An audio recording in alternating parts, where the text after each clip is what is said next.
DeMarcus Cousins bukas maglaro sa PBA. Hinihintay ng Magnolia para magpalit ng import. Tara kwentuhan! Matunog na naman ngayon sa PBA ang mga possible early replacement imports mga idol. At isa na naman sa pasok sa usapan ay ang 6'11 NBA All-Star Center DeMarcus Cousins. At alam nyo ba, sinabi na niya na bukas siyang maglaro bilang isang PBA import? Pakinggan nyo ito. I'm a businessman if it makes sense. Absolutely. Open daw siya mga idol maglaro bilang import if it makes sense. Meaning, kapag tama ang bayad sa kanya, if the price is right, handa siyang maglaro bilang isang PBA import mga idol. Last year niya pa yan sinabi, and it's good to know na last year pa siya open sa PBA import possibility.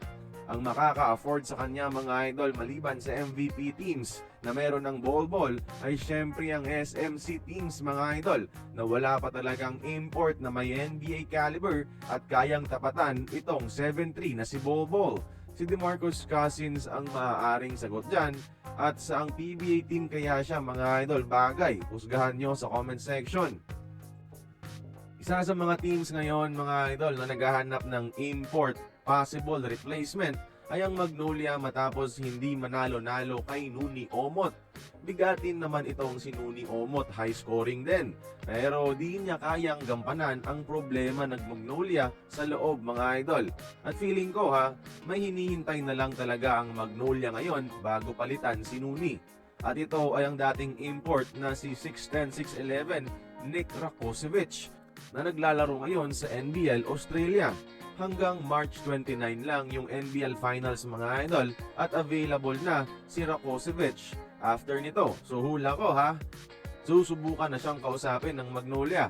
Malaking factor si Rakocevic para sagutan ang problema ng Mag sa loob at magiging isang dominanteng puwersa siya na sasalba sa sularining ito ni L.A. Tenorio. Scoring machine at rebounding machine na minsan nang nagtala ng 45.25 rebound performance sa PBA. So proven na siya sa Magnolia mga idol.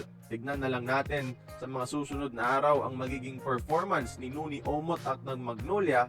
Pero kung di pa rin kaaya-aya, pagpatak ng April, available na si Rakocevic at pwede nang ligawan ng Magnolia. Kaya kayong mga idol, gusto nyo bang makita bilang Magnolia import ulit itong si Nick Rakocevic? Join the conversation, magkomento lamang sa ibaba.